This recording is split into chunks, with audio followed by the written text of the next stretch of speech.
La journée nationale contre la précarité énergétique permet d'informer sur les dispositifs de l'État afin de mieux isoler son logement. Et dans les Pyrénées-Orientales, le plus gros des problèmes, ce n'est pas l'hiver, mais l'été. Reportage de Camille Plaisant et Lia Kelfaoui. Dans son logement, Virginie a décidé de refaire entièrement son isolation.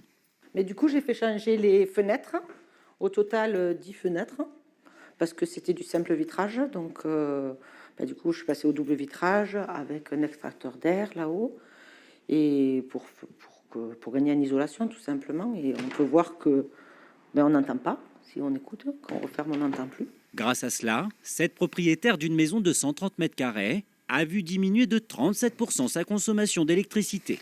Ils étaient basés sur quand je suis rentrée dans le domicile, donc ça fait 1 an. Au bout d'1 an, ils ont pu évaluer ma consommation avec le changement au mois d'avril.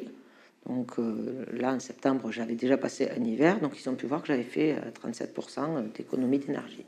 Virginie a bénéficié des aides de l'État pour faire baisser la facture, informer locataires et propriétaires sur les différents dispositifs. C'est le but de cette journée d'information sur la précarité énergétique. Que puis-je faire?